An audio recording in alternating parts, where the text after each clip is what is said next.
Ingat ka sa biyahe mo. Don't be sad, ma'am. Ilang araw lang naman ako magbabakasyon. Sobrang frustrated lang talaga ako sa trabaho. Napatango ang kanyang ina. Why don't you let Shane na sumama sa'yo? Makakatulong siya sa destination mo. Kabisado niya na ang lugar. Si Shane ay ang kanyang kababata. Gusto ko lang mapag-isa, mami. Naunawaan naman ito ng kanyang ina bago siya niyakap. Inihatid siya ng ama't ina sa airport. Siya si Hael, buong kalakasan niya. Nais niya lang igugol sa trabaho. Ngunit lately, sobrang said na ng utak niya kaya nagdesisyon na siyang mag-unwind. Ilang araw na bakasyon lang para sa peace of mind na kanyang hinahanap-hanap. Maayos naman ang flight until nakaramdam siya ng pagyanig. Hindi niya sana papansinin pero nagpapanik na ang mga tao na naririnig niya. Wala pa sila sa kalahati ng destinasyon pero mukhang hindi siya makakaabot. Sa nangyayari kasi, may naging diferensya daw ang eroplano. Maging mga staff sa eroplano na sinasakyan niya, napapadasal na lamang. Sinusubukang pakalmahin ng iba ang mga pasahero. Pero wala na, halo-halo na ang nangyayari. Napapikit na lamang si Hael. Peace of mind lang naman ang hinahanap niya. Pero mukhang plano na yata siyang kunin ni Lord para mas matagal na pahinga ang ibigay sa kanya. Wala naman na siyang magagawa kaya tinanggap na lang niya. Inalis niya ang seatbelt at todo kapit na lang sa upuan upang kung bumagsak sa tubig, may maliit na tsansang mabuhay siya kung magagawa niyang makalabas sa exit habang palubog ang eroplano. Pero mas malaki ang chance na mamatay sila. Parang nabingi si Hael pagbagsak ng eroplano sa tubig. 1 minuto siyang wala sa ulirat hanggang sa bumalik ang kanyang diwa. Hinahanap niya ang exit at nagawa niyang makatalon sa dagat. Ganoon din ang mga kasamahan niyang malalakas pa at swerteng nakaligtas. Ngunit mas marami ang nasawi. Pikit mata si Hael. Sumubok din naman siyang tumulong. 5 tao pa nga siyang nasagip. Pero dahil sa impact ng pagbagsak, nawalan siya ng malay habang nakasampa ang sarili sa lumulutang na bag. Lalaki, lalaki! Hulog ng langit! Malakas ang sigawan ng tribo maruming. Sayawan ng mga ito habang pinagmamasdan ang tinangay ng dagat na lalaki patungo sa kanilang isla. Nakatanaw lang si Avria. Hindi siya pabor sa tradisyon nila o sa batas ng pinuno nilang si Goreng. Ayon kasi kay Goreng, kapag lalaki na bata pa, kailangan itong sipingan ng pinuno bago ang mga kadalagahan sa tribo nila at kaisa na siya doon. May hulog ang langit! Wika ng ama niya na panatiko ni Goreng. Humanda para sa seremonya. Ama, maling-mali ho ang sumunod kay Goreng. Tigil niya rito pero sinampal siya nito. Ama, nais ko lang hong paniwalaan ang nararamdaman ko. Taksil ka sa ating tribo. Hindi mo man lang ba naisip na malalagay sa panganib ang ating pamilya? Kung malalaman nila lalo na ni Pinunong Goreng na hindi ka sumasang-ayon sa kanya? Mag-isip ka, Avria. Huwag mong ipahamak ang iyong ina't kapatid. Avria, tama ang ama mo. Sige na, sumunod ka na lang. Humanda ka para sa seremonya. Utos ng ina niya na nagpapasakop sa kanyang ama, kaya wala itong magawa. Garud, halina sa seremonya. Aya nito sa kapatid niyang 12 pa lamang. Sa galit ni Avria, kinuha niya ang palaso niya at saka siya umalis imbis na makisama sa seremonya ng paghahandog kay Goreng. Sa dalampasigan, nakatanaw si Avria ng mga ilaw kaya agad siyang nagtago. Hating gabi na may mga napapadpad pang tao sa kanilang isla. Ngunit gumawa siya ng ingay upang matakot ang mga ito. Umalis din ang mga ito sakay ng bangka kaya nakahinga siya ng maluwag. Hindi siya mapakali dahil sa awa niya sa estrangherong napadpad sa kanilang isla. Wala itong kamalay-malay na handog ito kay Goreng. Mariing napapikit si Avria. Matagal niya nang nais makapunta sa maliwanag na parte sa kabila nitong isla. Tanaw ang ilaw mula dito kahit na halos maliit na lang ang natatanaw niya. At ang lalaki na napadpad sa kanila mukhang taga doon. Bumalik si Avria upang iligtas ang estranghero.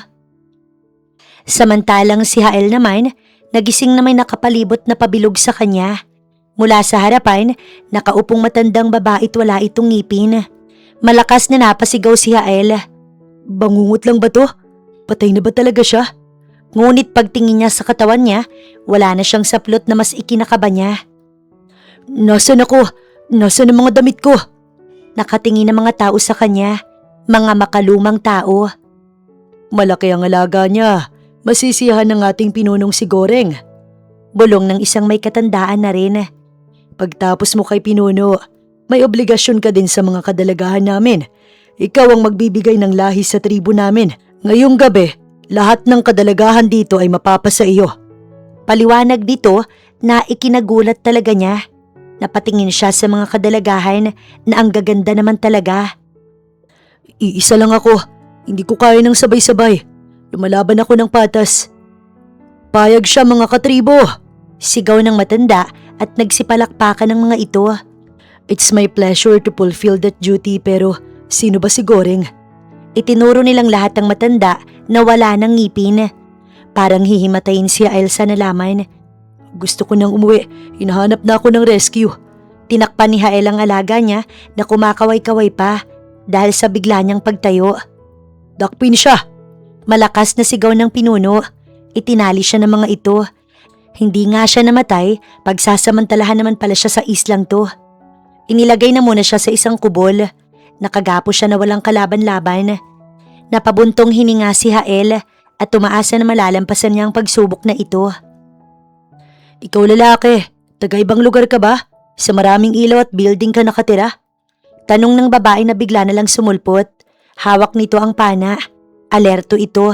Sumagot ka kung nais mong mabuhay. Oo, at sino ka naman? Nais mo din na sipingan ako? Malakas itong natawa. Isama mo ko sa lugar mo. Ililigtas kita sa tribo namin. Pakikipag-deal nito, ngunit may pagdadalawang isip si Hael. Ayaw mo? Sige, bahala kang pagsamantalahan ng buong tribo namin. Lalo na ni Goreng. Tignan ko lang kung di kumuluntoy ang talong mo. Tumalikod na ito pero agad niyang pinigil. Payag na ako, sige na. Takot ka naman palang kumuluntoy. Nag-iinarte ka pa. Maubos na oras natin. Hinila na siya ng dalaga. Sakay ang bangka na noon pa ginawa ni Avria. Dahil handa na talaga siyang tumakas sa isla na ito, bata pa lang siya. Sinakyan nila ito ni Hael upang makalaya na sa sinumpaang isla na ito. Noon pa man, advanced na talaga si Avriang mag-isip.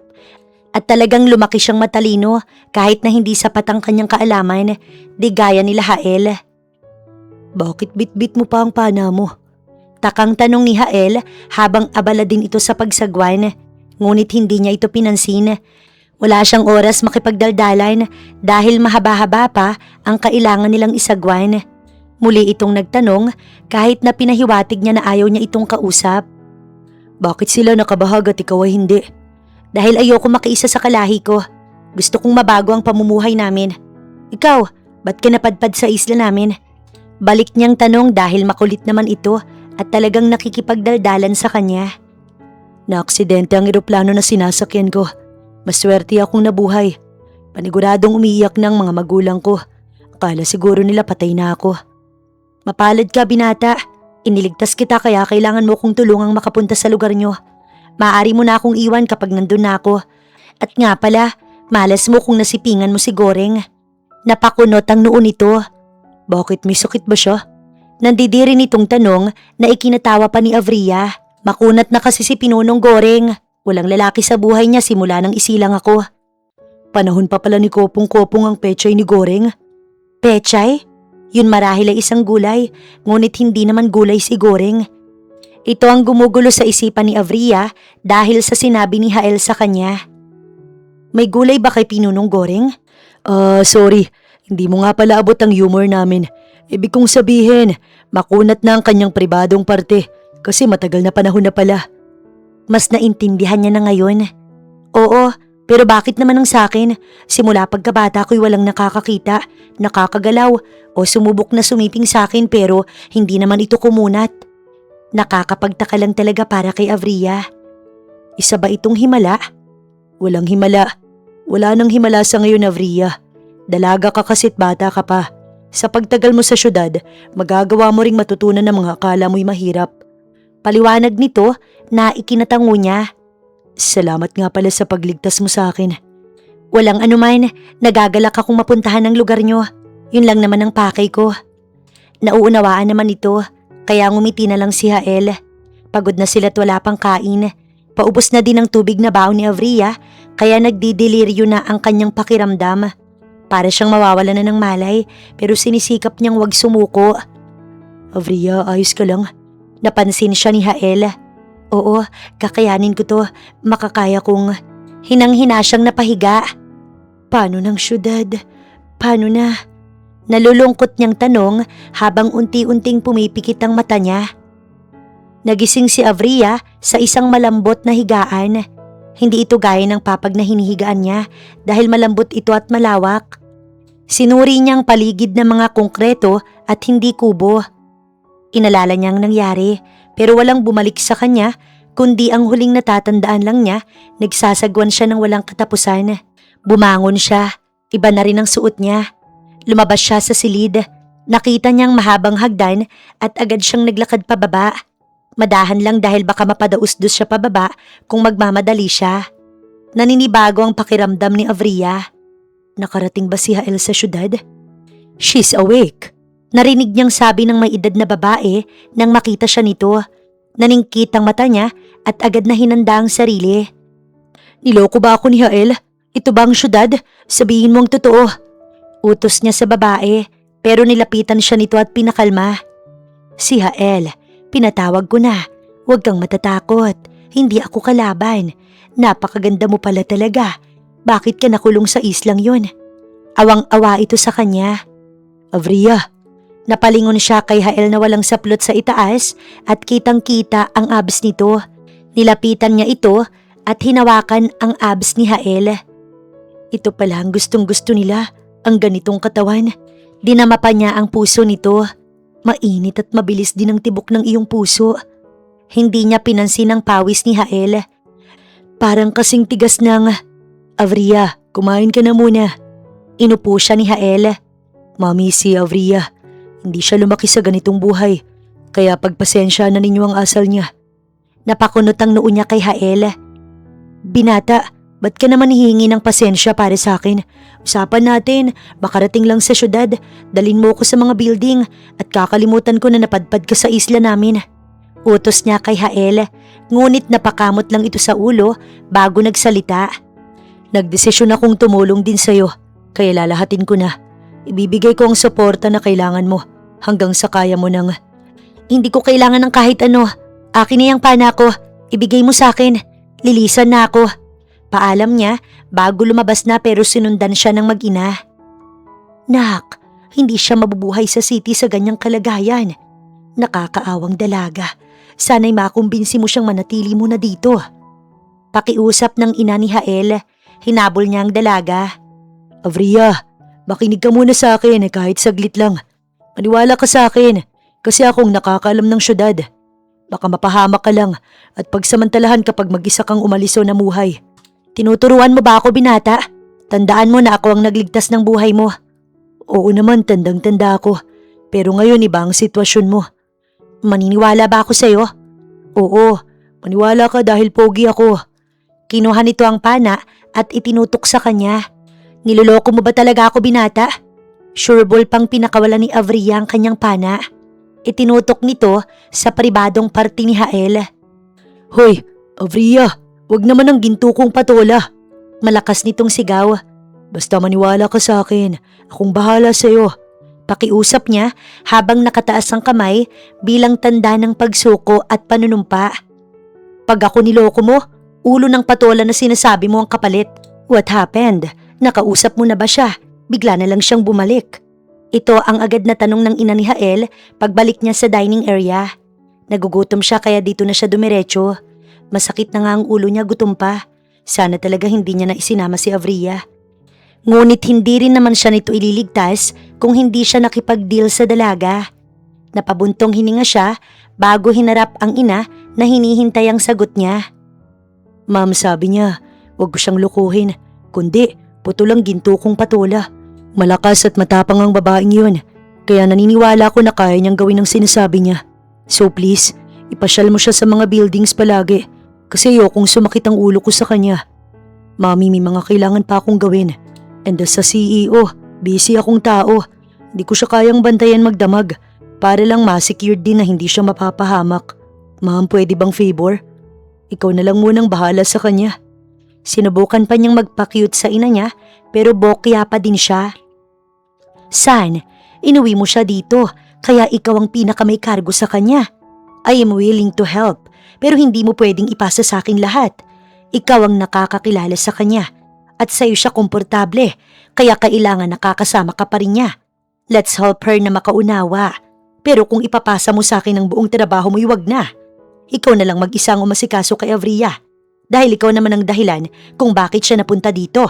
Or i-report mo siya sa pulis to send her back sa isla. Ngunit sisira ka sa pangako mo, makonsensya ka naman. Ito ang mahabang paliwanag ng kanyang ina. Napabuntong hininga siya. Mahirap nga kasi siyang alagaan ngayon dahil ang wild niya talaga. Nakita niyo naman kung paano niyang suriin ang abs ko, diba? Mami, baka masiraan ako ng bait sa babaeng yun. Tumigil ka sa pambababae mo at tumulong muna kay Avria. And after mo siyang maayos, pwede ka na ulit bumalik sa kung anong gusto mong maging. Maganda si Avria. For sure napakatalino niya. Oras na maturuan siya. Don't you dare. Natigilan ang ina niya at siya'y dinuro. Oras na mag-take advantage ka kay Avria. Humanda ka sa akin. Galing siya sa isla na puro gubat. For sure, maggubat na rin ang party niya ngayon. At wala rin akong balak dahil hindi ko siya tipo. Bakit ba iniisip mo yan, Mami? Bigla akong kinilabutan sa sinabi mo. Hindi mo lang alam kung ano sanang daranasin ko sa isla na yun, Mami. Muntik na akong makipagbakbakan kay Tandang Goreng. Napakunot ang noon ito. Hindi kasi niya naikwento ang nakakalokong tradisyon nila Avria. Hindi niya na pinansin ang ina at nagsimula ng kumain. Ngunit wala pa siya sa kalagitnaan ng pagkain, narinig nila ang sigaw ni Avria, kaya naman napatakbo siya sa hagdan patungo sa silid ni Avria. Pinasok niya ito at laking gulat niya nang makita ito sa banyo na walang saplot habang kinakalaban ng shower.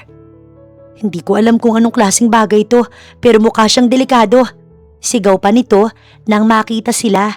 Hindi nito alintana na wala itong saplot. Mamamatay ka ng kakaibang bagay ka. Muli nitong sigaw. Si Hael naman nanlalambot na napabaling sa ina. Mariin siyang napapikit bago pinaubaya sa ina ang dalaga. Lumabas muna siya dahil sumasakit lang ang mata niya sa madamo at magubat na bulaklak ni Avria. Sabi na nga ba, tama ang hinala niya na hindi uso ang ahit sa dalaga. Napahilot si Hael sa kanyang sentido. Iwinaksi ang imahe na nakita bago ikinalma ang patola niyang biglang nagalit. Malamang magagalit, lalaki pa din siya tapos yun ang kanyang makikita. Hindi niya mapigilang magalit pero hindi naman siya bastos. Sadyang maganda lang talaga ang figura ni Avria kaya nakakaramdam siya ng ganito. Halika na sa baba, baka nagugutom ka na. Narinig niya ang ina niya na inaaya si Avria na mag-almusal. Ang tawag sa bagay na yun ay shower. Nilalabasan ng tubig para kung nais mong hindi na magsalok ng tubig, pwede na iyong alternatibong paraan. Sa city, marami nang nagbago at alam kong mahihirapan kang mag-adjust dahil buong buhay mo sa isla ka lang. Huwag kang mag-alala't nandito kami para tulungan ka. Paliwanag ng ina niya habang inaalalayan ng dalaga pababa sa hagdan. Wala akong anak na babae, kaya talagang natutuwa ako sa'yo. Ngayon parang may anak na rin kami. Parating na ang daddy ni Hael tonight at ipapakilala kita.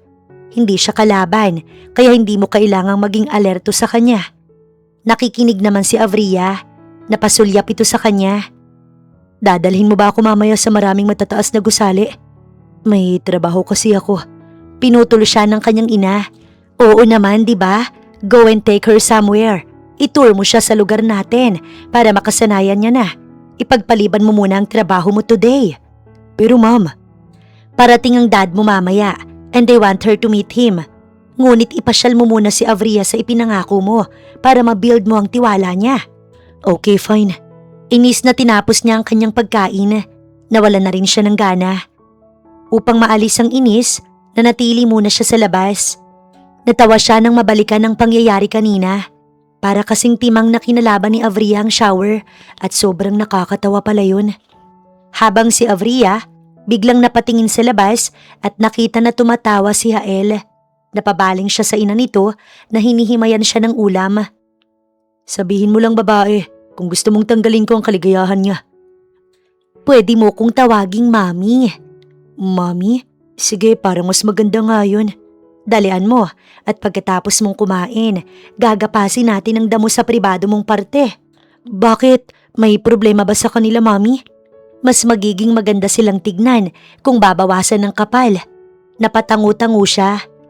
Sa isang pribadong silid, pinapasok na siya ng ina ni Hael. Alisin mo na ang nakatakip sa makapal mong damo para may access ako. Mahinahong utos nito pero diretso tanggal lang siya sa short niya kaya napanganga ito. Wala ka palang panty. Iha, sinuot ko yun sa'yo nang mapalitan kita. Inalis ko dahil hindi kami gumagamit ng ganoong tela sa isla.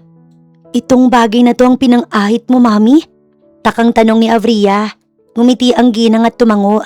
Para itong mag-oopera, nakatakip pa ang mukha nito at mata lamang ang nakalabas. This is for safety. Baka may amoy dahil kakaibang hygiene nyo sa isla. Hindi niya naman naintindihan kaya hindi niya na pinansin. Mami, maaari bang magtanong? Ikinalma ni Avria ang kanyang sarili. Si Hael ba, nag-aahit din ng ganito? Maaari ko bang malaman kung anong tamang tawag sa buhok na to? Depende kasi sa tao, basta maiintindihan mo din kung maipaliwanag na sa'yo't maunawaan mo na kung paano ba natin alagaan ang ating katawan. Paliwanag nito na naintindihan naman niya. Natapos silang mag-alis ng damo at pinaligo na siya nito. Itinuro rin nito ang tamang paggamit ng tinatawag nitong shower. Ngayong araw, may mga bagay siyang naunawaan. Ito na ba ang simula? Makakaya na ba talaga niyang makisalamuha sa mga taga-syudad? Sa isip-isip ni Avria, kahit paano, nalulungkot siya dahil iniwan niyang pamilya niya sa isla. Ngunit ayaw niyang mabulag sa paniniwala doon. Gusto niyang maramdaman na tao siya at hindi alipin ni Goreng. Oras na makayanan niya ng manatili sa syudad, babalikan niya ang kanyang naiwan na pamilya sa isla. Pipilitin niya na sumama ang mga ito sa kanya upang makapagsimula din ng magandang buhay dito sa syudad. Lumipas ang 3 araw hanggang sa bakuran lang siya at hindi pwedeng lumabas-labas dahil delikado pa daw. Nauunawaan naman niya dahil mabait ang ina ni Hael. Si Hael naman may kailangan daw gawin kaya paalis-alis ito pero umuuwi din naman at kinakamusta naman siya. Avria, this is Teacher Mavi. Pakilala ng ina ni Hael nang makita siya nito sa kusina na kumakain. Umagahan na kasi, nakaramdam na siya ng gutom kaya naghalongkat siya sa fridge. Nakakamangha ang bagay na ito dahil ang lamig ng mga pagkain, pati ang tubig na kanyang iniinom. Si Teacher Mavi ang magiging guide mo. Siya ang magtuturo sa iyo ng mga bagay na kailangan mong matutunan. Maging ang pagkilos, pananalita at ang proper way ng pakikisalamuha. Eksperto siya. Kaya sana makinig at magtiwala ka sa kanya. Tumango siya bago tinapon ang balat ng saging. Sumunod na siya sa magiging guru niya. Pinakiusapan siya nitong maupo na. Sumunod naman siya at napasulyap pa nga siya sa ina ni Hael. Nakangiti ito katabi rin nito ang asawa nitong tahimik lamang. 4:00 umuwi si Hael. Inabutan pa niya na tinuturuan na si Avria. Natawa siya nang makitang hirap ang teacher nito pero hinampas siya ng kanyang ina. Sumunod ka, matalino siyang babae. Sa ngayon nahihirapan sila, pero alam mo madali siyang makagets. Paliwanag dito sa kanya. Maging ang dad mo, hindi makapaniwala na matalino siya. Mula pa siya sa isla na walang ibang teknolohiya, pero ang critical thinking niya may potential talaga. Si dad, pinuri si Avria. Hindi nga niya kinikibo si Avria. Natawa pa siya, pero binasag siya ng kanyang ama. Ayoko lang na mabigla siya. Wala naman akong problema sa kanya. She's nice. Alerto lang talaga siya at para sa kanya. Survival lang mapunta dito sa syudad, kaya ganoon siyang umasta. At kapag nagawa niyang matutunan ng lahat, paniguradong magbabago ang paningin mo sa kanya. Napangisi si Hael. Mi, bakit naman ako papatol sa taga-isla? Hindi ko siya tipo. Gusto ko alam ang mga bagay na gusto ko. So dad, wag mo na ulit sasabihin yan. Saway niya sa ama. Naalala niyang bibisita pala si Yeng. Bawal kasi siyang makipag-make-out sa labas, so naisip niya na dito na lang sa bahay. May bisita ako si Yeng. She's nice at friend ko siya. Pagsisinungaling niya, pero hindi siya pinaniwalaan ng kanyang ina. Friend o flavor of the month? Umayos ka, may kasama ka dito sa bahay. Ayokong gumagawa ka ng kalokohan dito mismo. Do you understand? Friend ko lang talaga siya. Basta for now, si Avria ang priority natin. Mabigyan lang natin siya ng good future. She can decide what she wants to do. Wika pa ng ama niya na ikinatango na lang din niya bago nagpaalam na maliligo muna dahil 7:00 ang dating ni Yeng. Bumaba lang siya nang tumawag si Yeng na nasa labas na ito. Sinundo niya ito. Hinawakan nito ang kamay niya pero sinaway niya ito at sinabihan na umakto lang bilang friend niya. Makakapaghintay ka pa naman mamaya, di ba? Later na ang gusto mo. Bilin pa niya bago nauna sa loob. Ma'am, this is Yeng. Hello po tita, tito. Yeng po, friend ni Hael. Pakilala ni Yeng na maayos namang tinanggap ng kanyang magulang. Si Avria ay hindi sila pinapansin. Nakafocus kasi ito sa mga litrato na iniwan ni Teacher Mavi para may mapag-aralan pa ang dalaga kahit anong oras nitong gustuhin. Meow, arf, woof. Ginagaya nito ang tunog ng mga hayop na nasa litrato. Napatingin si Yeng sa kanya na nalilito. Hindi siya nagsalita. Si Avria na lang ang sinaway niya dahil magsisimula ng kumain. Mamaya na yan. You need to eat first. Hindi nga pala ito nakakaintindi ng English. Avria, kumain ka na muna. Pag-uulit niya sa dalaga. Nakinig naman ito pero tinitigan nito si Yeng. Akala niya, aakto na naman itong Wild pero kumain na ito. Bandang 11:00, nasa taas na ang lahat at alam niya'y tulog na ang mga kasama niya sa bahay. Inaya niya si Yeng sa sala para magkwentuhan hanggang sa makaramdam na sila ng init. Sinimulan ito sa halik pero natigilan sila pareho nang biglang sumigaw si Avria. Dala ang pana nito at nilundag si Yeng. Sabi na nga ba tamang hinala kung kalaban siya? Sinasaktan mo si Hael. What? No, we're not hurting each other. Inaawat niya si Avria. Baliw ka, crazy woman! Sigaw naman ni Yeng. Stay there, sobra ka na. Malakas na sigaw ni Hael. Hindi na kasi niya napigilan ang inis niya kay Avria. What happened? What is happening? Bakit mo sinisigawan si Avria? Nilapitan agad ng ina niya ang dalaga na natahimik. Hael, tinatanong kita. Seryoso ang kanyang ina. Nakasunod na rin ang ama niya at si Avria lang ang nakikita ng mga ito. Hindi man lang nila inintindi si Yeng na nasaktan ni Avria. Sinaktan niya si Yeng. Dapat siguro, ibalik na natin siya sa isla. Hindi na kita kayang intindihin. Itinutok ni Avria ang pana sa kanya. Pinagtatanggol lamang kita. Minamasama mo pa ako. Sige, subukan mong ibalik ako sa isla. Hindi ako magdadalawang isip na. Pinutol niya ang dalaga. Sige, gawin mo. Pakawalan mo ang panang yan. Patayin mo ako.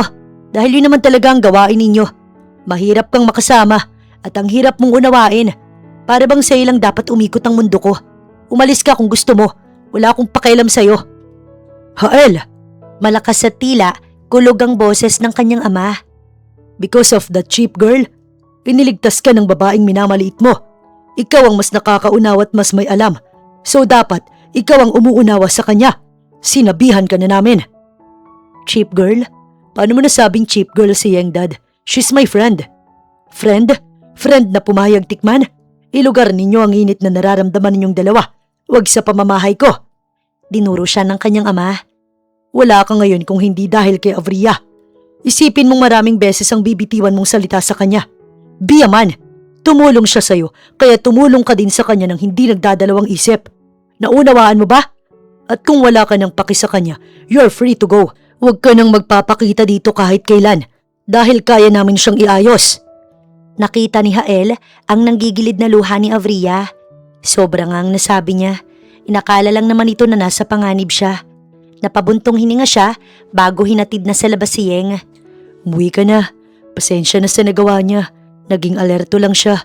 Hindi pa siya nakakapag-adjust dito sa syudad. Akala niya kalaban pa rin ang mga taong pupunta dito sa bahay. May inabot siyang makapal na pera kay Yeng. Bumili ka ng kahit anong gusto mo. Tinanggap ito ni Yeng. Pero mananatili ka pa rin talaga dito kasama ang baliw na yon? Hael, malala ang babaeng yon. Parang walang pag-asa sa buhay. Tigilan mo na ang pagtawag ng baliw sa kanya. Matalino siya. Iba lang ang kinalakhan niya sa kinalakhan natin. Sige na, umuwi ka na. Kailangan ko pa siyang kausapin. Mali naman talaga ang baliw na yon. Kinampihan pa ng magulang mo. Hinawakan niya sa braso si Yeng. Sabi ko, tigilan mo ang pagtawag ng baliw kay Avria. Madiin niyang wika bago tumalikod na't iniwan si Yeng.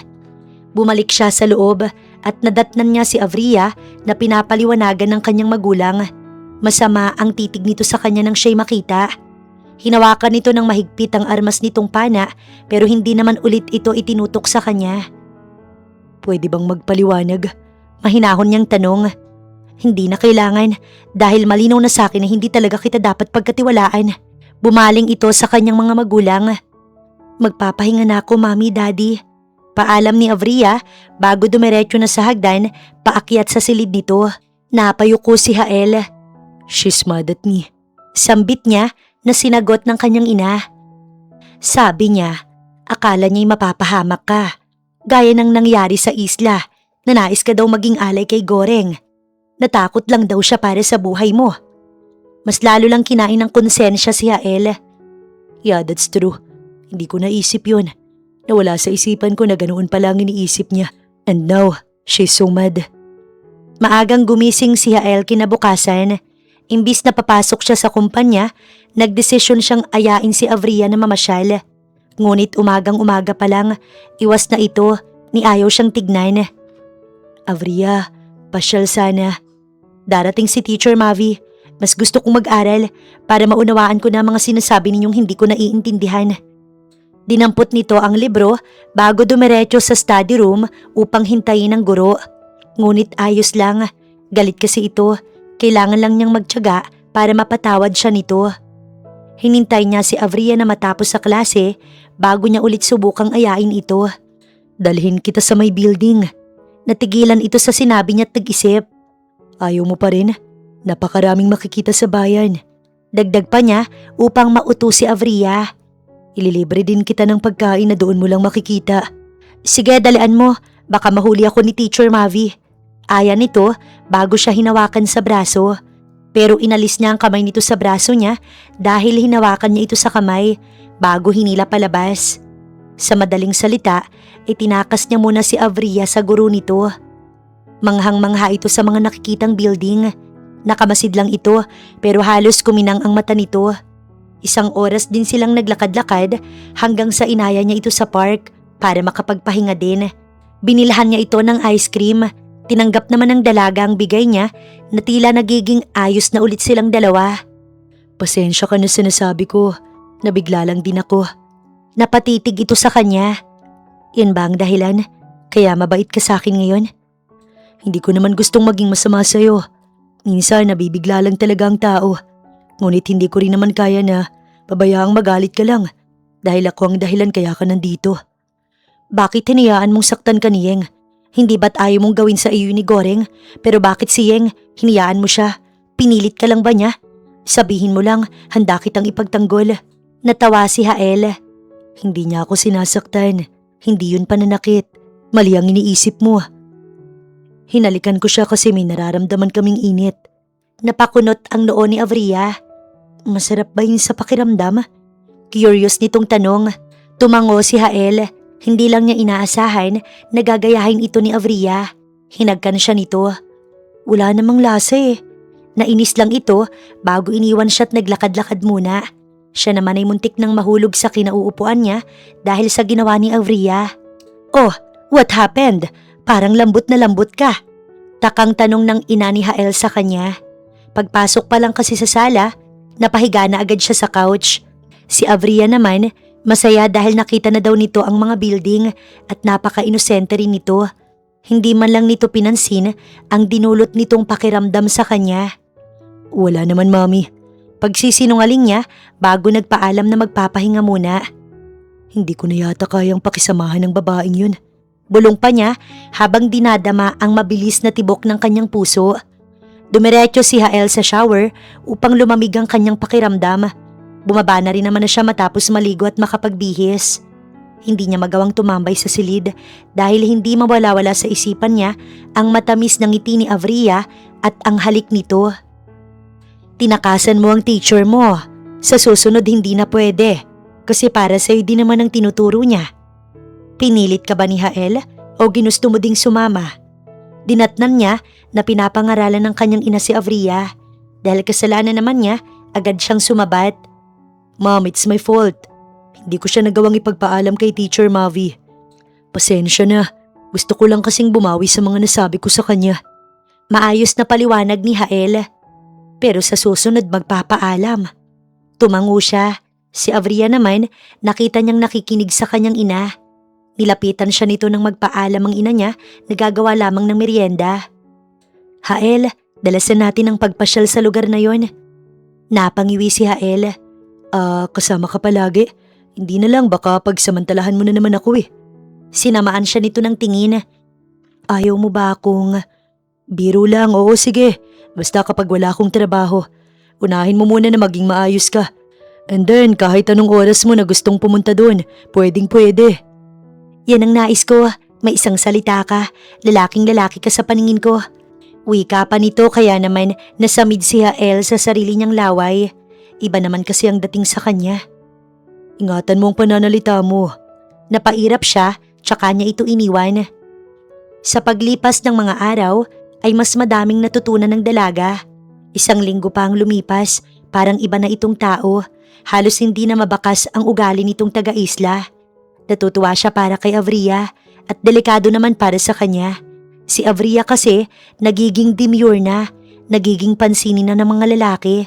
Gaya na lang ng kinakapatid niya na bumisita kahapon lamang. Dikit ito ng dikit sa dalaga.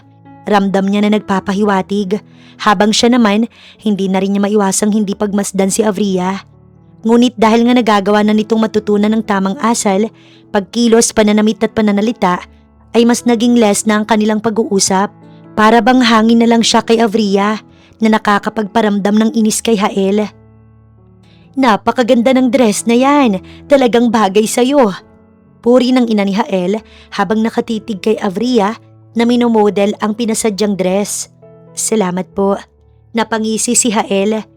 Parang wala pa namang 1 buwan, pero mukhang nilalamon na siya ng syudad na pangarap niya. Itinapon mo na rin ba ang pana mo? Wala na nga amoy at ugali ng isla sa'yo. May problema ba doon? Mahinahon itong tanong. Wala naman, pero parang wala ka na kasing pakailam sa naiwan mo doon.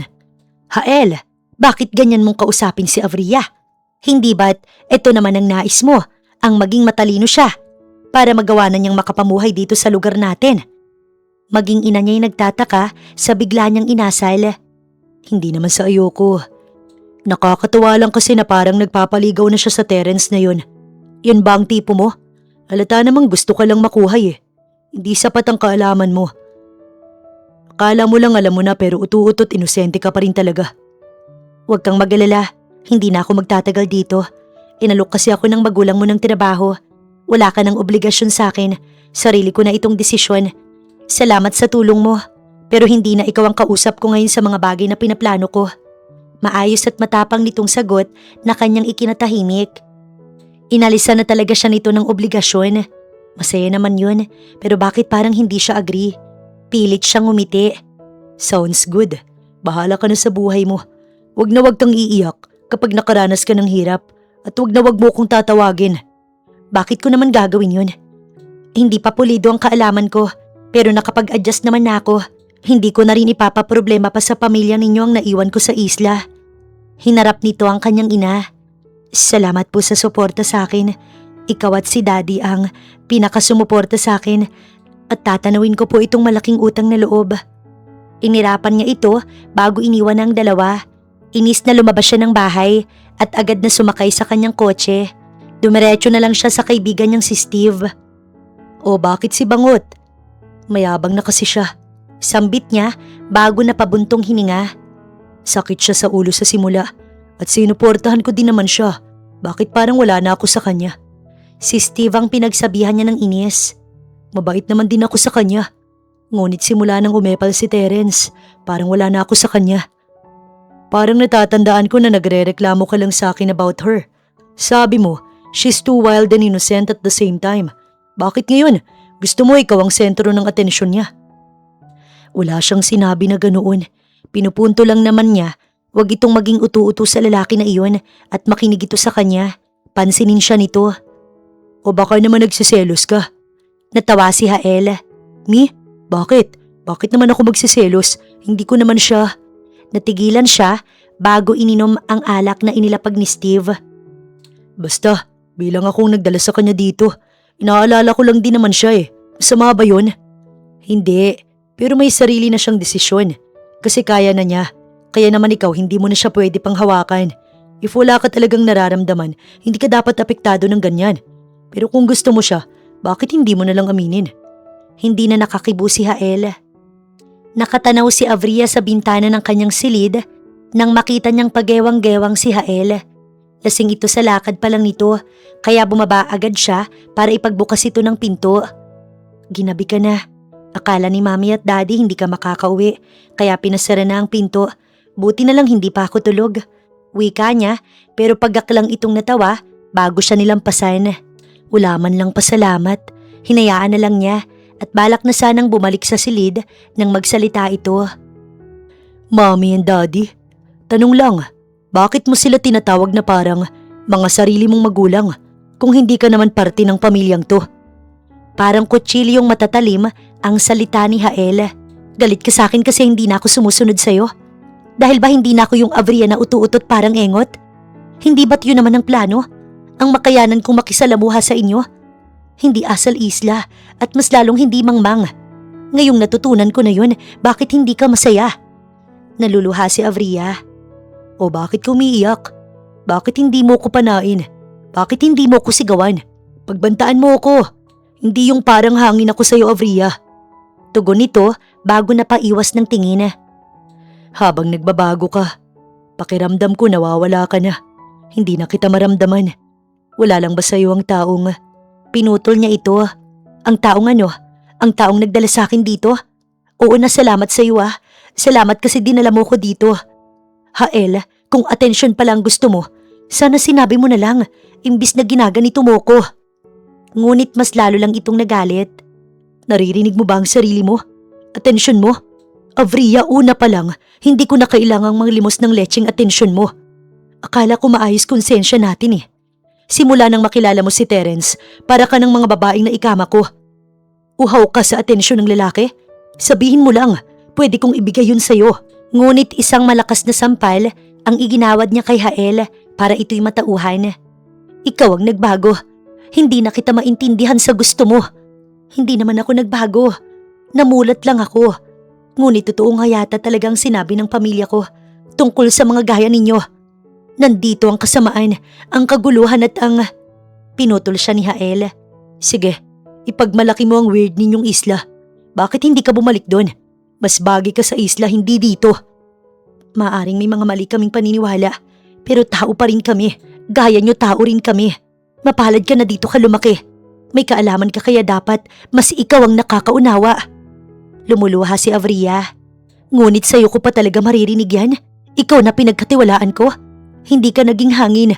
Akala ko kasi yun ang gusto mo. Ang hindi mo na ako maging pasanin. Sa una hindi ko naiintindihan. Pero nang mamulat ako, naisip kong oo nga. Pabigat na nga ako ng sobra sa'yo, Hael. Pinilit maging matatag at kalmado ni Avria. Hindi naman ako magtatagal dito eh. Aalis na rin ako kasi may magiging trabaho na ako at makakaipon na ako para makuha ang naiwan kong pamilya. Nakita niya ang paglamlam ng mata ni Hael, ngunit tumalikod na siya. Pahakbang pa lang sana siya nang hawakan siya nito sa braso upang pigilan. Bakit ba hindi kita matiis? Tama na, magpahinga ka na, lasing ka. Inuunawa ko pa rin na lasing ka. Pero Hael, nasasaktan din ako. Naramdaman niya ang paghikbi ni Hael. Napakunot ang noo ni Avria. Umiiyak ka? Bakit ka umiiyak? Ngunit niyakap siya ni Hael. Nakalimot ka na agad sa halik mo sa akin. Samantalang ako, para na akong mababaliw. Sambit pa nito at ramdam ni Avria ang bigat ni Hael habang nakayakap sa kanya. Ang gusto ko lang naman, pansinin mo ko gaya ng dati. Huwag mo kong kalimutan kahit na namumulat ka na. At sino bang nagsabi na pabigat ka na sa akin? Oo, ayoko talaga una pa lang. Pero tinanong mo ba ulit ako? Ihahatid na kita sa silid mo. Ito lamang ang nasabi ni Avria bago inalalayan ng binata. Salamat na lang siya dahil hindi na sila narinig ng magulang ng binata. Madahan niya itong inihiga sa kama. Tanggalin ko lang ang sapatos mo. Paalam niya pa dahil baka kung ano na lang ang isipin nito sa kanya. Avria? Sorry. Ayos lang. Lasing ka lang. Hinablot siya nito kaya bumagsak siya sa ibabaw ni Hael. Hael, pupunta na ako sa silid ko. Gusto mo ba si... Wag na lang pala. Malamang oo, gusto mo siya. Bakit ba tinatanong ko pa? Natawa pa ito bago siya inihiga sa gilid. Pwede bang dumito ka na muna? Tumango na lang siya. Napangiti siya bago pinagmasdan ng lasing na binata. Napaka-cute pala nito. Para itong bata na nakikiusap. Hindi sinasadyang hinaplos niya ang buhok ni Hael. Bigla itong nagmulat at siya'y hinagkan. Hindi nakagalaw si Avria sa sobrang gulat. Ngunit ang pakiramdam at ang utak niya hindi tumutol. Hinayaan lang nito ang binata na sakupin ng kanyang labi ng ilang segundo. Hindi rin ito steady lang. Gumagalaw si Hael pero hindi alam ni Avria kung ano bang gagawin niya. Kaya naman natulala na lang siya. Nakabawi na ako. Wala ngang lasa pero ang sarap sa pakiramdam. Sambit pa nito bago muling pumikit at tuluyang nakatulog. Nagising si Hael na masakit ang kanyang ulo. Ngunit tandang-tanda pa niya ang naging usapan at pagtatalo nila kagabi ni Avria. Napangiti siya dahil mukhang malinaw na sa dalaga na nagalit siya sa pag-iwas nito sa kanya. Ngayon ay maganda ang magiging simula nila. Nararamdaman iyon ni Hael. Ngunit pagbaba niya sa sala, nakita niya si Terence at Avria. Palipat-lipat ang tingin niya sa dalawa dahil hawak ni Terence ang kamay ni Avria. Good morning. Mukhang napainom ka kagabi. Amoy ko ang alak mula sa'yo. Wika ni Terence. Hinarap nito si Avria. Let's go. Aya nito na ikinakunot niya ng noo. Saan ang punta mo, Avria? Si Terence kasi nakiusap na. Pinutol na ito ni Terence. Magdi-date kami. Naipaalam ko na kay tito and tita. So tingin ko wala namang problema, di ba? Nanlambot ang tuhod ni Hael pero nagawa pa rin niyang magsalita. Avria, tawagan mo ako pag may problema. Ngumiti lang ito. Bakit pinigilan mo kung sabihing nakiusap kang samahan kita para mag-lunch? Bakit sinabi mong date? May inis na tanong ni Avria kay Terence nang makasakay sila sa kotse. Ayoko lang na mag-isip siya ng kung ano-ano. Sana hindi mo ko pinangungunahan. Pakiusap pa niya sa binata. Pasensya ka na. Nabigla lang din ako. Gusto kita kaya nadala ko sa damdamin ko. Ngunit hindi naman kita bibiglain. Kaya sana pagpasensyahan mo yung inasal ko kanina kay Hael. Sana wag mo na lang ulit sasabihin na dinidate mo na ako. Kasi hindi naman ako nagpapaligaw sa'yo. Akala ko sabi mo kaibigan lang ang gusto mo. Kaya komportable kong nakikipag-usap sa'yo. Mahinahong wika pa ni Avria bago binuksan ng kanyang cellphone. Saan mo ba gustong kumain? Pakisabi naman ang address sa akin. Mamaya na lang yan. Para namang nakakabastos na ganyan agad ang itatanong mo. Nakangiti pa rin naman ito pero ramdam niyang naiinis ito. Hindi naman kita ipapahamak, Avria. Sana maging kampante ka lang. At may masarap nga pala na restaurant na paborito kong pasyalan. Nasabi ni tita and tito na gustong-gusto mong gumala sa may mga matataas na building. Tumango na lamang siya bago binalik sa bag ang kanyang cellphone. Balak sana niyang itawag kay Hael ang lokasyon pero mamaya na lamang. Hindi pa siya marunong mag-text dahil paunti-unti pa lang siyang nag-aaral magbasa. Sa ngayon, tawag pa lang ang pakinabang niya sa cellphone. Maganda ba? Miyembro lang ang nakakapasok dito. Sa hanggat kasama mo ko, anytime makakapasok ka. Mayabang ang dating ni Terence. Una pa lang, mayabang naman talaga ang ekspresyon niya sa binata. Pero iniisip niya na normal na siguro yun sa mga tao ngayon. Hindi lang niya inasahan na ang yabang nito nakakainsulto para sa kanya. Ibig ba nitong sabihin kung hindi niya kasama si Terence, hindi siya makakapasok dito kaya dapat siyang magpasalamat? Salamat pero hindi ako mahilig sa ganito. Si Hael, sa park niya ako dinala at masarap din naman ang mga pagkain na bibili sa labas. Well, kuripot kasi siya. Hindi kasi ako madamot. Gusto ko galante ako at may paranas ko sa taong gusto ko ang mga ganitong. Pwede na bang mag-order? Nakakagutom na kasi. Putol niya dito. Ang totoo, nais lang niyang tumigil ito sa pagyayabang. Go ahead, mag-order ka na. Napatitig muna siya kay Terence. pwedeng ikaw ang mag-order sa akin. Hindi pa ako nakakapasok sa ganito. Wala akong ideya kung ano dapat na orderin. Pagsisinungaling niya, kahit na ang totoo, hindi niya lang alam basahin. Oo nga pala, nag-aaral ka pa. Ayos lang, matututunan mo naman ang pagbabasa. Dapat ba talagang banggitin mo pa yan? Parang tinatapakan ng pakiramdam ni Avria. Uminom siya ng tubig. Dapat yata hindi na ako sumama. Baka mayurakan ko pang pagkatao mo kasi ang babaeng kasama mo hindi marunong magbasa. Avria, hindi yun ang ibig kong sabihin. Pero hindi na siya nagpapigil. Dinampot ni Avria ang bag niya at lumabas sa magarang restaurant. Paano siya uuwi? Hindi rin niya alam mag-commute. Wala pa siyang experience. Nanginginig na dinukot niya ang kanyang cellphone sa bag pero si Terence agad siyang hinawakan sa braso. Avria, what's wrong? Hindi kita minamaliit kanina. Pakiramdam mo lang yun. Bumalik ka na at ituloy na natin ang lunch please. Uuwi na ako. Matigas niyang tanggi kaya mas nainis si Terence. Binitiwan siya nito. Go ahead. Tumaas ang boses nito. Bakit? Kaya mong umuwi na wala ko? Pagbabasa nga hindi mo alam eh. Malamang pati pag-uwi wala kang alam. Pinagtsatsagaan na nga kita kasi maganda ka naman at maayos ka pero bigla ka nalang magagalit. Nagagalit ako kasi nakakainsulto na. Hindi naman tama na sabihin mo yun sa harapan ko. Nagsorry na nga ako, di ba? Matigas ka pa rin. Palibhasa, si Yael naman talaga ang gusto mong lumaway sa'yo. Iba ang tingin ninyo sa isa't isa. Kunwari ka pang pa-hard to get. Isang kindat lang ni Yael, malamang makukuha ka na niya. Bakit hindi muna ako? Ibibigay din naman kita sa kanya kung gusto mo talaga eh. Nanginginig sa galit si Avria. Sinampal niya ng malakas si Terence at saka niya ito sinipa.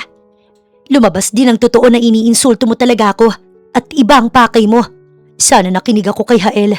Sising-sisi ang dalaga habang matalim ang titig kay Terence. Bahala ka sa buhay mo. Mababa ka lang naman pero napakahirap mong kuhanin. Iniwanan siya nito at binarurot nito ang kotse. Nanginginig na tinawagan niya si Yael. Ilang segundo lang, sumagot agad ito na parang hinihintay talaga siya. Yael, garalgalang boses ni Avria. Pwede bang pasundo? Pakiusap? What happened? Bakit umiiyak ka? Si Terence, may ginawa ba siya? Alalang-alalang binata. Sabihin mo kung nasaan ka. Mas lalo siyang naiyak. Pero hindi naman ako marunong magbasa. Nanlalambot na napasandal si Avria. Humanap ka ng tao dyan na pwedeng makausap ko. Utos ni Yael na agad naman niyang ginawa. Nakita niya ang guard sa restaurant kaya inabot niya ang cellphone. Ilang sandali pa, binalik ng guard ang cellphone. Ma'am, dito ka lang. Darating na po si sir.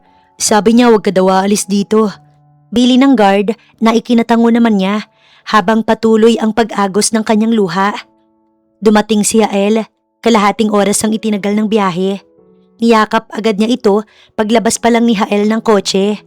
Salamat dumating ka. Nauutal pa niyang sabi habang malakas na umiiyak. Sabihin mo ang ginawa niya. Ayoko na siyang pag-usapan. Ayoko na siyang makita. Yael, dapat nakinig ako sa iyo. Tanya, nandito na ako. Hindi ka na niya makukuha pa ulit sa akin. Hindi na ako papayag. Pasensya na. Pasensya na talaga. Dapat hindi ako pumayag. Dapat ipinaglaban ko na wag mo kong iwan. Nanginginig sa galit ang boses ni Yael. Alalang-alala si mami and daddy. Kaya halika na, umuwi na tayo. Tumango naman siya bago humarap sa guard upang magpasalamat. Hindi pa rin mapawi ang luha ni Avria kaya nakatulog na lamang siyang umiiyak. Hindi sinasabi ni Avria ang ginawa ni Terence kaya mas nag-isip si Yael. Ngunit hindi siya makapapayag na umiiyak ang taong mahalaga sa kanya. Hindi man sabihin ng dalaga ngayon, gagawa siya ng paraan para malaman ang nangyari. Umiiyak pa rin pero nakausap ko naman na siya. Ito ang wika ng ina niya paglabas sa silid ni Avria. Isang oras siyang naghintay sa labas para lang malaman kung maayos na ba ito. Ngunit umiiyak pa nga rin hanggang ngayon.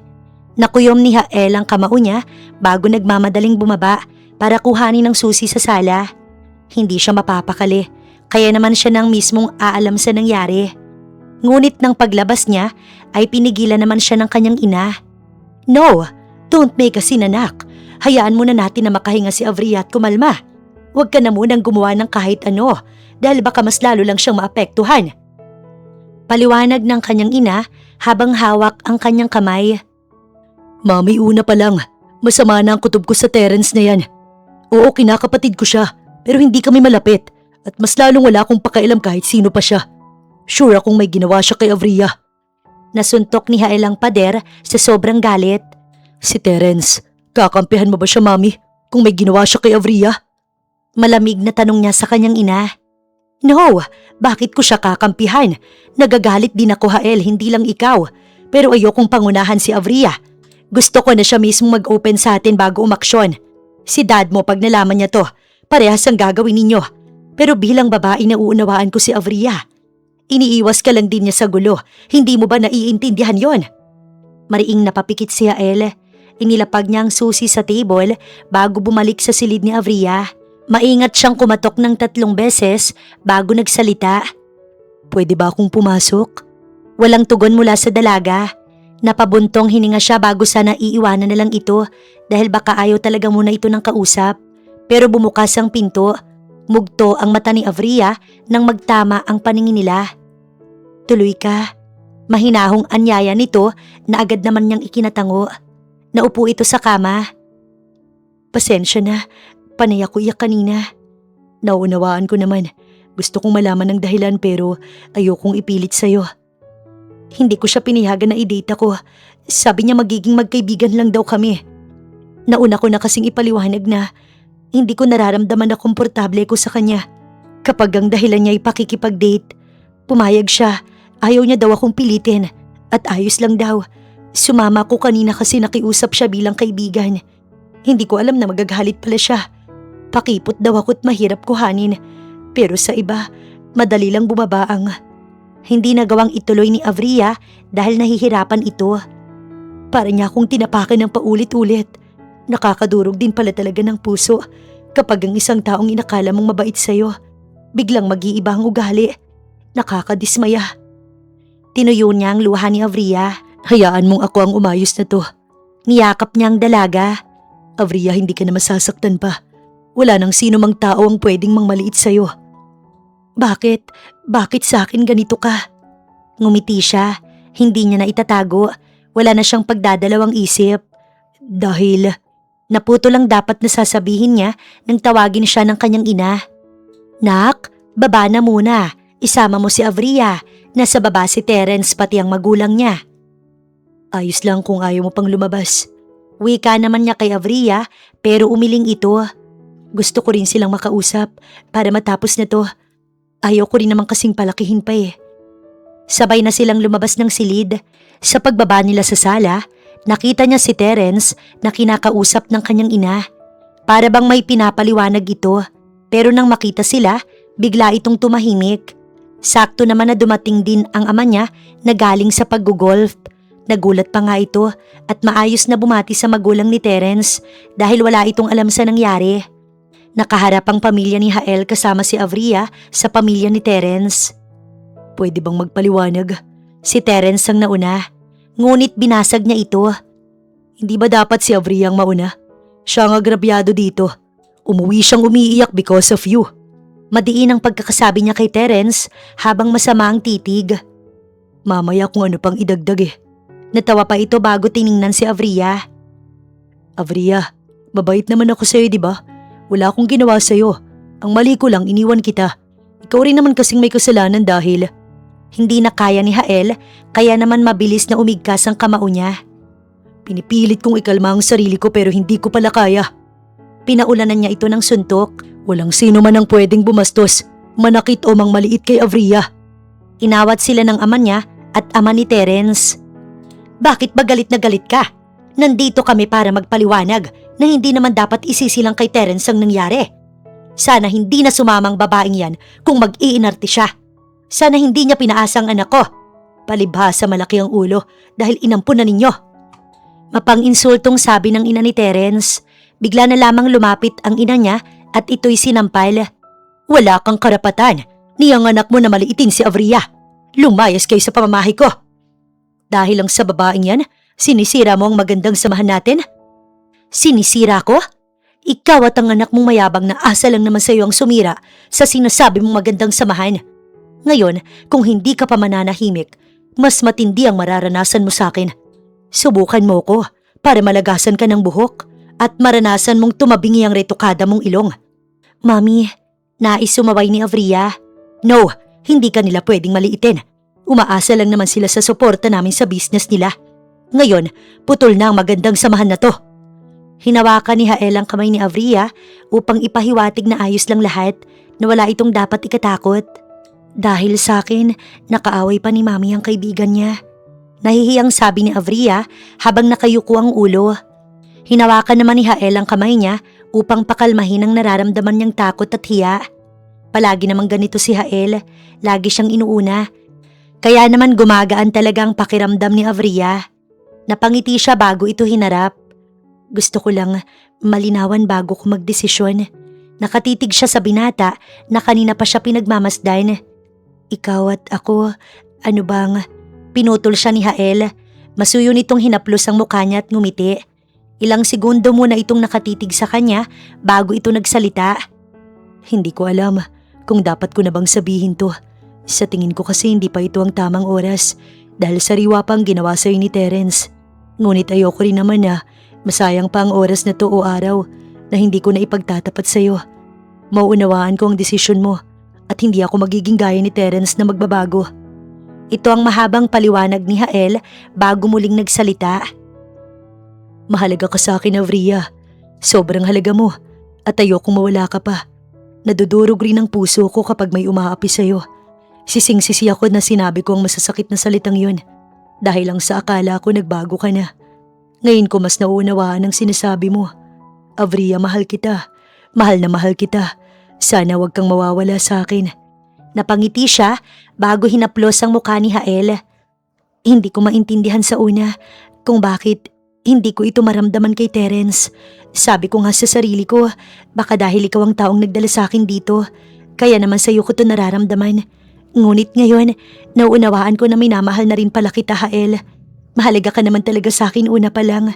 Niyakap siya ni Hael at ang yakap na ito talaga namang may naramdaman siyang saya at walang bahid ng takot at kaba.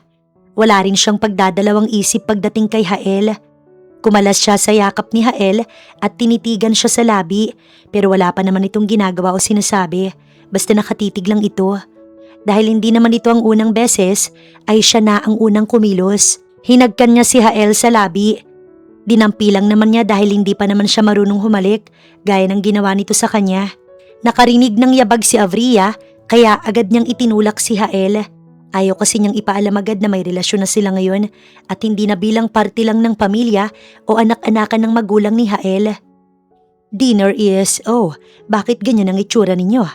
Natawa pa ang ina ni Hael. Para bang nakakita si Avria ng multo? Wala naman bang problema? Tanong pa nito na mabilis niyang sinagot. Wala po, may napagkwentuhan lang po kami ni Hael. Sige po, maghuhugas na po ako ng kamay para makakain na. Paalam niya bago nauna sa kusina. Nakasanayan na kasi niyang magkamay kahit marunong naman siyang magkutsara. Ayaw niyang kalimutan na mas masarap kumain ng nakakamay. Ito ang hinding-hindi niya ikakahiya kahit saan siya mapunta. Naupo siya sa tabi ni Hael na parang normal lang. Wala namang nahahalata ang mag-asawa kaya maayos siyang nakakahinga. Ngunit tila ayaw ni Hael ang ideya niya na itago ang kanilang relasyon. Bakit parang wala kang ganang kumain? Bakit? Dahil hindi ka na makapangbabae? Biro ng ama nito. Hindi mo na dinidate yung babaeng dinala mo dito? Hindi kumikibo si Avria. Si Hael naman ay sumagot na. Matagal na rin po akong tumigil. Simula nang nangyari yun, hindi na ako nakipag-date pa sa kahit na sino at nag-focus na lang sa company. Pati na rin sa pag-support kay Avria. Sounds good. Gusto kong maghanap ka na ng babaeng pakakasalan mo. Hindi ba't mas maganda kung may katuwang na siya? Bumaling pa ang ama ni Hael sa kanya na para bang kinukuha ang kanyang opinyon. Si Avria, protektahan mo siya kahit may sarili ka ng pamilya. Hindi natin siya mapipigilan sa desisyon niya na magsariling buhay o bumalik sa isla para sa tunay niyang pamilya. Pero ituring mo siyang kapatid mo. Gusto namin na alagaan ninyo ang isa't isa bilang magkapatid. Paliwanag pa nito na mabilis tinutulan ni Hael. Sa inis, padabog nitong ibinaba ang hawak nitong kutsara. Nagulat pa nga siya pero hindi rin naman siya nagsaway. Hael, anong problema mo? Umayos ka nga dyan.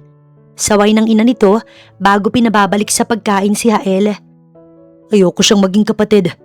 Malamig at seryosong tugon ni Hael habang nakatitig sa magulang. Hindi ko siya magiging kapatid. Dagdag pa nito bago hinawakan ng kamay ni Avria. Tinatakot mo siya, Hael. Itigil mo ang ginagawa mo. Huwag mong itaboy si Avria. Hindi ko to mapapalampas kahit paanak kita. Ayoko siyang maging kapatid kasi gusto ko si Avria. Mahal ko siya at mahal niya ako. Dad, mahal namin ang isa't isa. Balak na naming sabihin pero sa tingin namin ito na ang tamang oras. Nobya ko na ho si Avria kaya hindi kami magiging magkapatid dahil siya ang babaeng nais kong makasama sa habang buhay at siya ang pakakasalan ko. Napasinghap sa gulat ang ina ni Hael. Natakot siya na baka hindi matanggap ng mag-asawa ang kanilang relasyon. Mariin siyang napapikit dahil sa kaba at takot. Hindi ako makapaniwala na totoong nangyari to. May ngiti at luha ang ina ni Hael. Palihim ko tong ipinagdarasal na sana. Kung may magiging asawa man ng anak ko, sana ikaw na lang. Napakabait mo't napakasimple. Gustong gusto ka talaga namin ng dad niya. Gusto kitang ireto sa anak ko, pero akala ko si Terence ang gusto mo. Kaya inalis ko ang ideya na iyon at sinuportahan ka na lang. Ngunit ngayon nalaman naming napapalakpak pa ito sa kilig. Ito na ang pinakamagandang regalo na binigay sa akin. Wala na akong mahihiling pa. Tuwang-tuwa ito, kaya naman nawala ang kaba ni Avria. Simula nang masabi nila na may relasyon na sila, todo na ang suporta ng mga magulang ni Hael sa relasyon niya kay Avria. Ayon pa nga sa mga ito, dapat niya nang madaliin ang pagpapakasal at wag niya nang pakawalan pa si Avria. Wala rin naman talaga siyang balak pakawalan ng taong mahal niya. Ngunit may kulang pa kasi. Wala pang magulang nito na pinakamahalaga rin sa buhay ni Avria. That's why he made the decision na siya lang at ang magulang niyang may alam. Walang alam ang nobya niya na abala sa pag-aaral. Ayaw na rin niyang sabihin, basta magugulat na lang ito sa iuuwi niya. Babalik siya sa isla. Siya lang mag-isa sa isla. Pero may kinuha siyang tao para magmaneho sa yate na gagamitin niya patungo doon. Mas maganda na kasing may kasama siyang eksperto para sa lokasyon na pupuntahan niya. At ngayon ang araw ng alis niya. Una na siyang nagpaalam sa dalaga na may trabaho siya at hindi makakauwi agad. Habang ang magulang niya, alalang-alala, ibinili na lahat sa kanya. At sa period of time na binigay niya, kapag hindi pa siya nakabalik, magre-report ang mga ito sa pulis. Pumayag siya para na rin sa safety niya if may mangyaring ang hindi maganda. Nandoon pa naman si Goreng, baka pag-isipan na naman siya nito ng masama. Ngunit para sa magulang ni Avria, gagawin niyang makakaya niya na paliwanagan ng mga ito. Boss, hanggang dito lang ako. 2 oras lang ang waiting time. Kailangang makabalik ka na. Bili ng kasama niya sa yate na ikinatango naman niya. Bumaba na siya at agad tinahak ang daan patungo sa tribo. Natatandaan pa niya ang lugar kaya napakadali niyang natunto ng tribo. Nakita agad siya ng babaeng may mga armas na panat itinutok sa kanya. Nako, wag ninyo akong panain. Nakataas ang dalawa niyang kamay. Hinahanap ko lang ang ama't ina ni Avria. Paliwanag niya kaya natigilan ng mga ito at agad na lumapit ang isang babae sa kanya. Ikaw ba ang lalaking kasama niya? Binihag mo siya? Matagal na namin siyang hinahanap. Hindi ko siya binihag. Nandito ako kasi ipapaalam ko lang na maayos na siya sa aming lugar. Ikakasal na rin kami kaya nandito sana ako para malaman ito ng pamilya niya. Paliwanag ni Hael sa mga ito. Lumabas ang isang lalaki na may edad na. Nasaan ang anak ko? Parang awa mo na. Ibalik mo ang anak namin. Sising-sisi ako na hindi ko siya pinakinggan. Inalalayan niya ang matanda. Sumama na ho kayo sa akin para makasama na namin kayo. Nandoon po siya. Maayos na maayos ang kalagayan. Hinihintay niya ho ang pamilya niya. Kaya sumama na po kayo sa akin. Pero ang isla na ito ang kinalakan niya. Please po, may oras lang po ang yate na sinasakyan ko. Kaya tara na po. Tumango ito at pumayag na sumama. Wala na siyang pinadalang gamit. Basta ang mahalaga, kumpleto lang ang pamilya ni Avria. Wala namang tumutol pa sa kanila at iginalang ang pasya ng mga ito na lisanin ng isla. Si Goreng, binasbasan rin ng mga ito at sinabing malaya silang magbalik kahit anong oras nila gusto. Napakasaya niya na nagtagumpay ang kanyang misyon. Mabait na si Goreng, parang naging ibang tao, pero ang pinakadahilan daw talaga ay ang pag-alis ni Avria. Namulat daw ang mga taga-isla na malawak ang mundo at sino mang mga taga-isla na nais maglakbay, pinapayagan na dahil hindi lang sa isla umiikot dapat ang kanilang buhay. Teacher Mavi, salamat sa araw na to. Nakangiting pagbibigay galang ni Avria sa natapos nilang pag-aaral. Masaya itong nagpaalam sa kanya at sinabing wag na siyang mag-abala na ihati dito sa labas.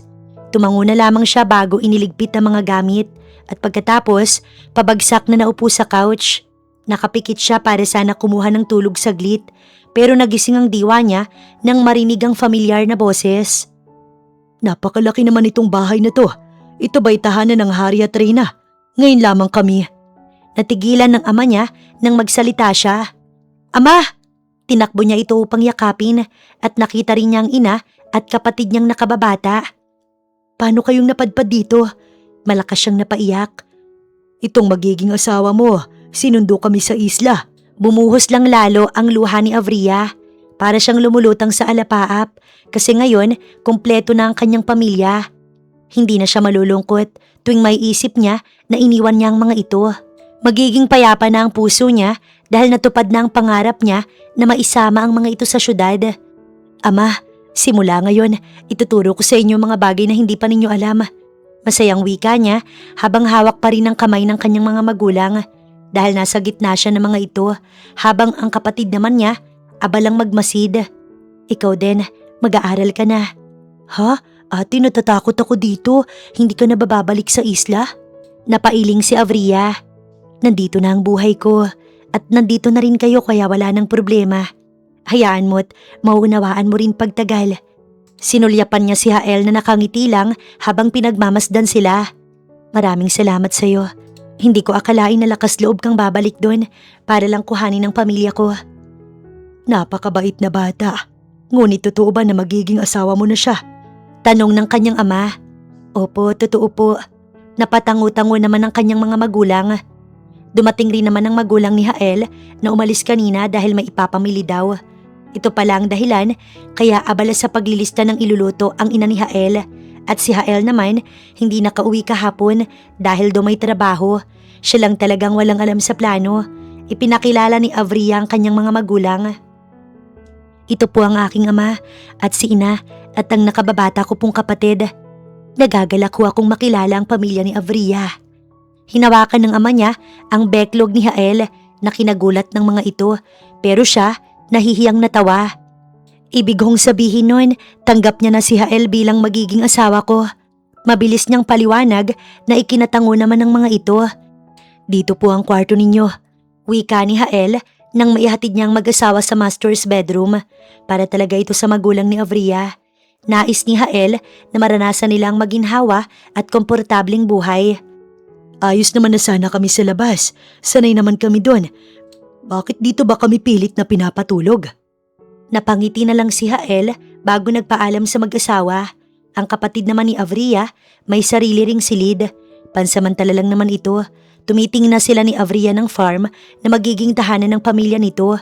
Upang hindi mainip, nagmungkahi siya na mag-alaga ng hayop at magtanim na lamang ang mga ito.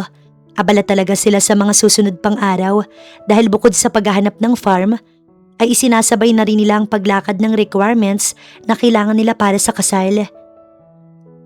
Tulog na ang kapatid mo?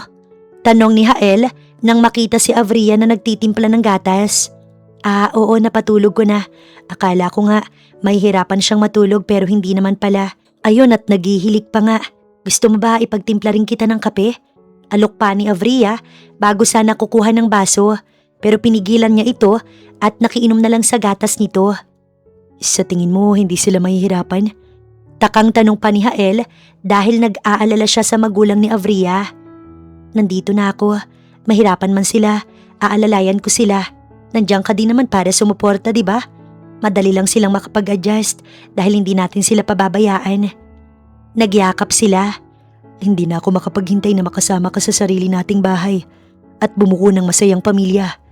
Hindi naman ang nararamdaman ko, hindi na rin ako makapaghintay. Natawa si Hael dahil sa kanyang naalala. Hindi mo na ba papanain ang patola ko? Sinamaan siya ni Avria ng tingin at kinurot sa tagiliran. Pasaway ka talaga? Magagawa ko pa rin naman yon pero hindi ko nagagawin kasi nakakaintindi na ako. Gusto mo ba panain ko ang... Napangisi si Hael dahil hindi na siya nakakatakot. Gusto ko hawakan mo. Diretsahan niyang tugon, napaawang ang labi ni Avria. Makulit ka, baka marinig ka nila. Saway nito sa kanya bago umiwas ng tingin. Nakakahiya na mahuli nilang naglalambingan tayo dito sa kusina. Binuhat niya ito at dinala sa silid. Hael, napakasaway mo pala talaga. Bakit mo naman ako dinala dito? Iwas ang tingin ni Avria sa kanya. Para hindi ka na nahihiya o nag-aalala na mahuli tayo. Hinawakan niya ang kamay ni Avria. Don't worry, binibiro lang kita. Gusto lang kitang makasama sa pagtulog pero wala akong gagawin na ayaw mo. Magpahinga ka na. Bukas may pasok pa, diba? Natawa siya bago tumango. Nakatitig sila sa kisame habang pinapakiramdaman ng isa't isa. Si Avria ay yumakap sa kanya. Paano na lang kung hindi kita nakilala? Malamang hanggang pangarap na lang ang pagpunta ko dito. Bigla nitong nasambit. Naisip din niya yon. Hindi sana nagbago ang pananaw niya at babaero pa rin siya until now kung hindi siya napadpad sa isla. Ibang klase talaga ang tadhana. Dinala siya sa malayong isla at binigyan ng pangalawang buhay. Tapos, nakilala pa niyang babaeng makakasama niya habang buhay. Dapat nating ipagpasalamat araw-araw na itinadhana tayo para makilala natin ang isa't isa at magmahalan. Ito ang sagot niya bago bumaling ng tingin kay Avria. I love you. Sambit pa niya habang pinagmamasdan ang maamong mukha ng dalaga. Mahal na mahal din kita.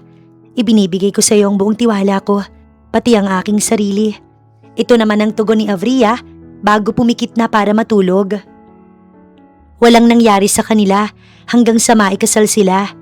Tinupad at tiniis ni Hael ang temptasyon dahil nais niya na sa honeymoon nila gawin ang bagay na yon na nangyari naman.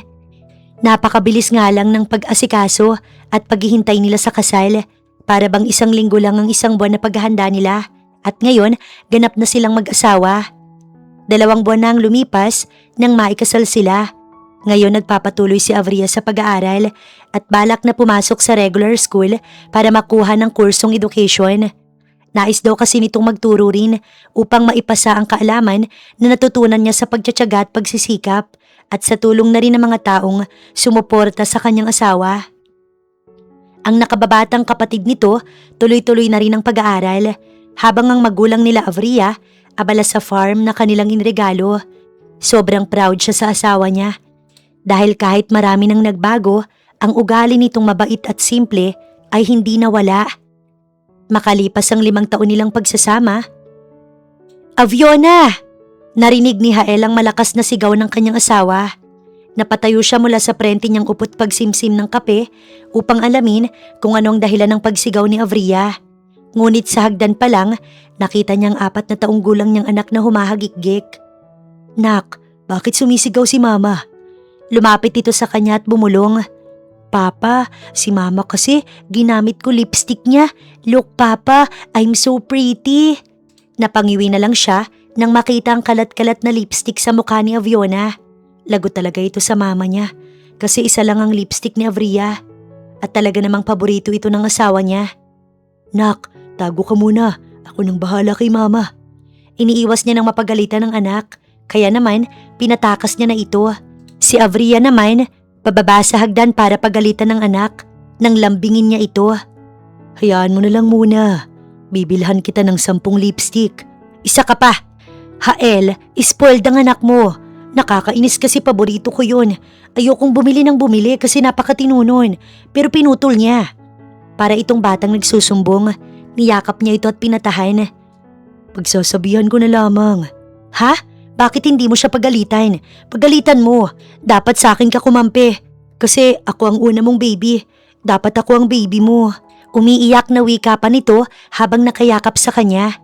Pigil ang tawa ni Hael sa mag-ina niya na palagi na lang talagang magkaaway. Tahan na. Bumaba na sila tumungo sa sala. Hinanap niya si Aviona upang humingi ng paumanhin sa ina nito. Nakita niya itong naglalaro at agad na kinausap.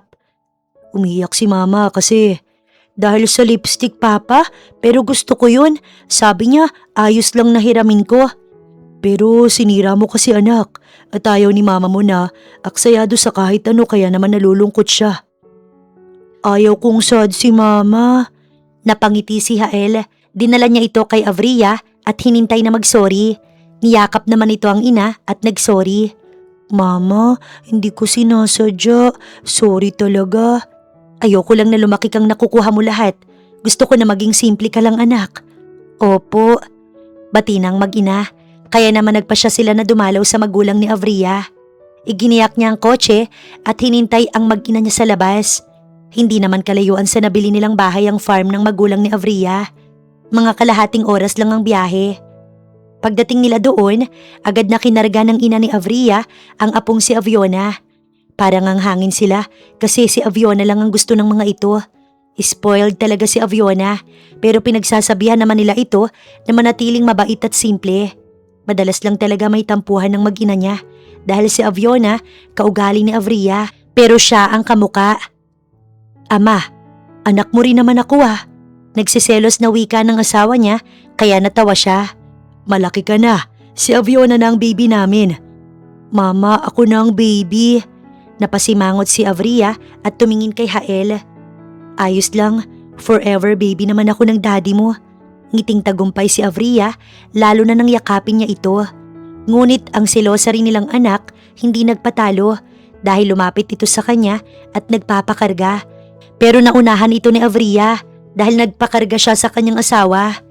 Eto na naman, magkaaway na naman ang dalawa. Napabuntong hininga si Hael bago napatitig sa anak niyang umiiyak. Nak, totoo naman, una kong baby si mama mo. Baby rin naman kita, nauna lang si… Ayoko! Dapat ako lang baby mo, Papa. Umiiyak pa rin ito kahit kinarga na rin niya. Si Avria naman ay nakipagtalo din. No, me first. Nauna ako sa papa mo kaya wala kang magagawa. Hinagkan niya ang kanyang asawa sa noo bago ibinaba. Patahanin ko lang si Aviona. Sumimangot ito't sila iniwan. Natatawa naman ang ama ni Avria dahil sa pagiging silosa daw nito gaya ng kanilang anak. Sanay naman na siya sa palagi nag-aaway ang dalawa. At alam niya nang dapat gawin niya. Nalibang na si Aviona kaya iniwan na muna niya ito sa lolo't lola. Siya naman pinuntahan ng asawang nagtatampo.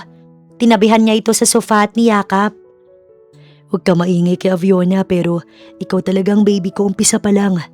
Sabi na nga ba eh. Natutuwang hinagkan siya nito. Napangiti na lang din si Hael dahil kahit na mahirap i-handle ang attitude ng mag-ina niya, napakasaya pa rin ang pagsasama nila. Happy family pa rin sila. At hindi ito magbabago dahil palagi niyang poprotektahan ng pamilya na binuo niya.